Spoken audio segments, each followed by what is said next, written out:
rápido, pero desde luego no nos podemos ni imaginar la magnitud.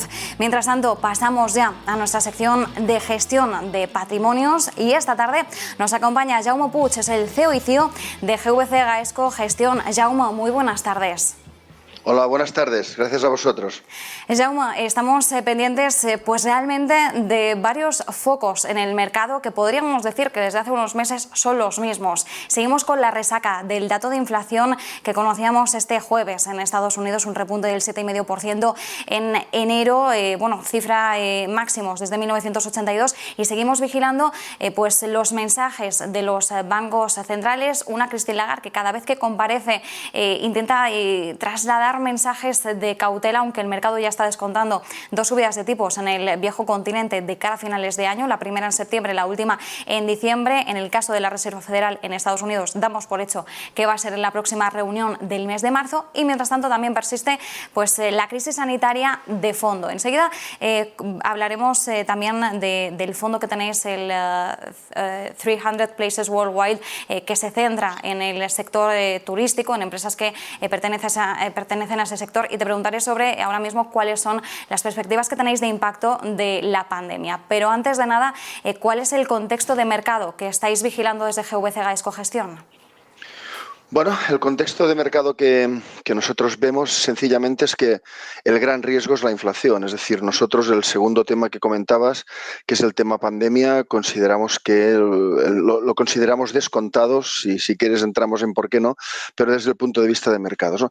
La inflación sin duda es el gran tema. ¿Por qué? Porque nosotros en las conversaciones con empresas cotizadas de todo el mundo, que hicimos más de unas 260 y pico el año pasado, observábamos que en las empresas había un comportamiento microeconómico, digamos, que era tendente a favorecer la inflación.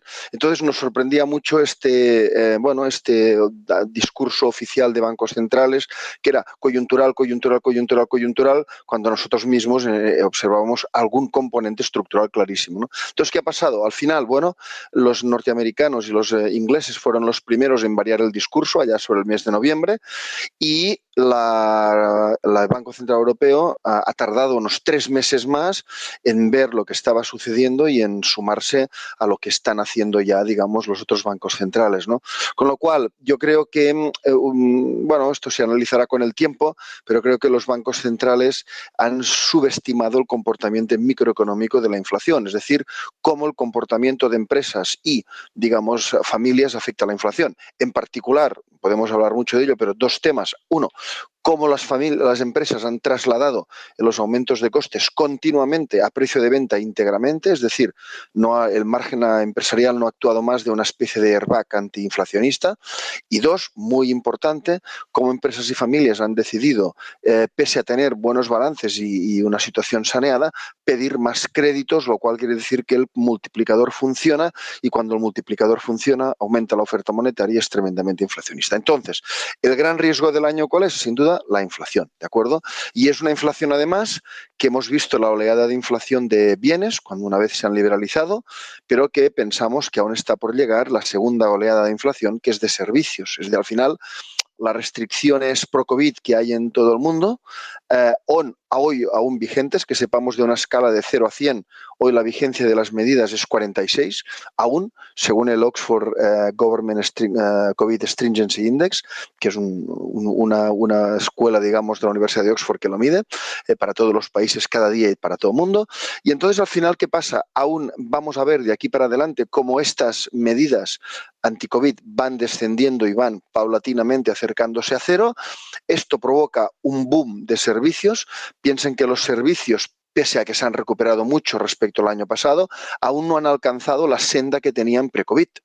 Mientras que en los bienes es todo lo contrario. Los bienes, se han comprado más bienes de los que cabía comprar si seguíamos la senda pre-COVID, ¿no? Entonces, entendemos muy bien que en un primer momento la gente comprará más bienes, es lo único que podía hacer, ¿de acuerdo? Pero ahora vemos unos consumidores comprando muchos servicios, segunda ola de inflación de servicios, con lo cual creemos que la inflación va a estar aquí en el candelero informático y de las empresas durante mucho tiempo, ¿no? Es decir, que ahora el foco de la inflación se va a poner en el sector servicios, por lo que indicabas, ¿no? Por esa reapertura económica, ese fin de las restricciones que va a llegar a cero a escala global. Mientras tanto, algunos apuntes interesantes que anotabas, Jaume. Decías cómo las empresas han aumentado ese aumento de los precios de los costes a precio de venta, cómo han decidido, a pesar de los buenos balances, seguir pidiendo créditos. Estas actuaciones que han llevado a cabo las empresas, ¿cuál va a ser el impacto que podemos esperar en el medio o largo plazo de todas estas decisiones que han tenido que realizar, de alguna forma, para poder afrontar esta escalada, estas presiones inflacionistas? Bueno, sin duda, este componente estructural de las empresas, esto quiere decir que hay una parte de la inflación que es estructural. O sea, si las empresas deciden trasladar a precios, es evidente que no están absorbiendo su margen, no está absorbiendo la inflación y no está impidiendo que aflore. No lo están impidiendo. Luego, esto es proinflacionista, ¿de acuerdo? En el pasado, esto hacía muchos años que no veíamos algo similar, ¿no? Y lo otro es muy importante porque estamos viendo cómo las empresas están invirtiendo mucho, hay mucho CAPEX, mucha inversión.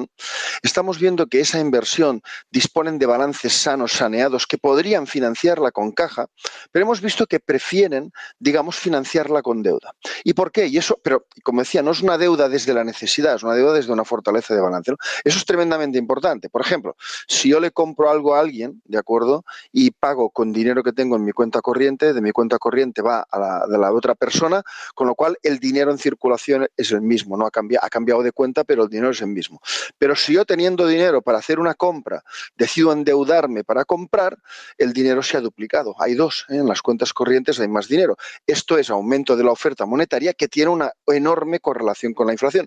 Luego esto es inflacionista, ¿no? Entonces, el tema es, bueno, ¿por qué las empresas están haciendo esto? Bueno, pues mira, hay un índice fácil de ver, que es un índice que elabora, por ejemplo, Goldman Sachs, que mira las condiciones de financiación y creo que es un índice que tiene más de 40 años, ¿no? Pues bueno, según este índice, en los últimos 40 años, el mejor momento para empresas, familias y gobiernos para endeudarse ha sido 2021. Es decir, al final, lo que están haciendo las empresas es coherente con la situación actual. Las empresas al final están diciendo, óigame, si dentro de unos años va a haber inflación, o sea, si hay inflación y podemos presumir que los tipos de interés van a subir, yo me endeudo hoy con tipos aún bajos y no espero 3 años en endeudarme que probablemente, digamos, vayan a ser más caros. Entonces, este componente es estructural y ese componente estructural hace que la inflación que hemos visto, y lo llevamos diciendo mucho tiempo, es mucho más que la coyuntural del efecto rebote, que ahora compro más bienes, luego compro más servicios.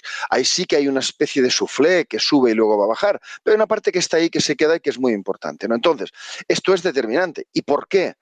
Porque en función de dónde se estabilice la inflación, hay que comprar en mercado bursátil un tipo de empresas u otro. Por ejemplo, vamos a suponer que después de todo este movimiento la inflación volviera a instalarse sobre el 0%, ¿no? Que más o menos estábamos. Bueno, entonces eso sería bueno para empresas de contador, tipo eléctricas, renovables, autopistas o empresas growth, ¿no? Pero si se instala en la parte alta, por debajo de un 3%, las empresas beneficiadas son totalmente distintas, son cíclicas y value. O sea, estamos hablando de empresas como industrias, minerías, financieras y, por supuesto, turismo, todo lo que sea cíclico, ¿no? Con lo cual, el debate sobre la inflación hoy en día es crucial. Y para nosotros, de todos los enormes, siempre hay riesgos en los mercados, continuamente hay riesgos siempre.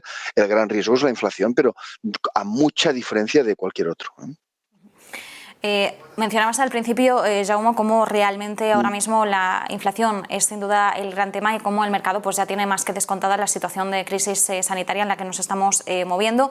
Una crisis sanitaria que veíamos sobre todo en 2020 y a lo largo de 2021 cómo impactaba negativamente sobre aquellos sectores que implicaran hacer actividades al aire libre. Uno de ellos, el más mermado, evidentemente, el turismo. ¿Cuál es la perspectiva que estáis observando desde GVC Gaesco Gestión para este sector? ¿Por dónde creéis que va a pasar la recuperación? No sé si manejáis más bien cálculos de cuándo podríamos ya palpar esa recuperación, pero sí que es cierto que desde el GVC Gaesco 300 Places Worldwide, vosotros hacéis un escrutinio muy minucioso, ¿no? de este sector, de empresas que tenéis en foco, que tenéis en cartera. ¿Cómo estáis observando en términos genéricos toda esta evolución? Bueno, Bueno, la evolución nosotros pensamos en una vuelta del turismo meteórica por diferentes sentidos, ¿vale? Pero antes de la apreciación y lo que hablamos con todas las empresas que tenemos en cartera, el tema es el siguiente. El año pasado pudimos ver unos meses con cierta tranquilidad, como fueron, pues no sé, septiembre, octubre, noviembre, ¿no? Y ahí lo que se vio es que el repunte era fortísimo. Luego en diciembre salió el Omicron, generó un parón, ¿no? O sea, los escasos ventanas de oportunidad que ha habido, la recuperación ha sido muy rápida. ¿Qué ocurre ahora mismo? Bueno, ahora mismo hay unas medidas, o sea, el año pasado el turismo subió muy fuerte, por supuesto, muy por debajo aún del año 19, pero subió muy fuerte pese a que se mantuvieron las restricciones COVID muy lineales durante todo el año. Nosotros tenemos día a día dónde estaba el nivel de restricciones en todo el mundo y la verdad es que pues del verano del año pasado al verano 20 las restricciones son prácticamente las mismas, pese a haber millones y millones de personas vacunadas y unas vacunas eficientes, ¿no? Entonces, vimos el año pasado cómo, pese a tener unas restricciones muy similares, el comportamiento del consumidor ya pues mejoró mucho aún a igualdad de restricciones, ¿no? ¿Qué escenario visualizamos? Pues este nivel de restricciones que hoy en el mundo de 0 a 100, como decía, está a nivel de 46, vamos a ver una avalancha de reducciones de ese, digamos, restricciones.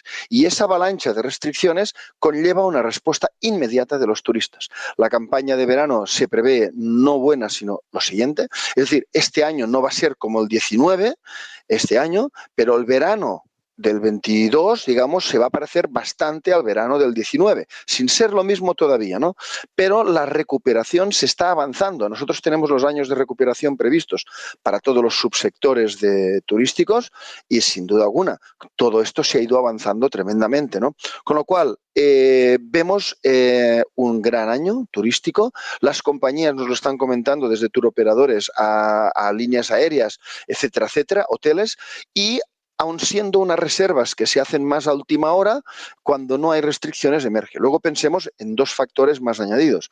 Primero, el dinero en manos del público es la cantidad más alta que ha habido nunca, es decir, mucho más alta que la que había antes del virus en febrero. Luego las familias disponen de dinero para gastar, por supuesto a nivel agregado. Y dos, no digamos del apetito para gastar. Nosotros hemos tenido entrevistas con CEOs de grandes cadenas hoteleras cotizadas y lo que ellos detectan es un apetito. Los precios de los hoteles no van a ser bajos. Las líneas aéreas no van a tener precios bajos. Es decir, hay una gran demanda. Hasta ahora era la menos gente que viajó tenía apetito y pagó precios bastante razonables ya el año pasado, pero ahora prevemos que esto sea mucho más, ¿no? Dicho de otra forma, este hecho que los servicios, pese a que se están recuperando, los turísticos en particular, pero los servicios en general, digamos, estén aún lejos de la senda que tenían antes del año 19, hace que este año 2022 es el año de recuperación. Y 23 claramente podrían pasarse los niveles del año 19. Hace un tiempo se pensaba que esto sería más ya para el 24. No. El año 23 es más que posible que se supere el año 29, con lo cual la recuperación habrá sido meteórica, ¿no? Pues Jaume Puig, CEO y CIO de GVC Gaesco Gestión, muchísimas gracias por este análisis. Buen fin de semana. Buen fin de semana. Gracias a vosotros. Hasta luego. Y con ese extenso análisis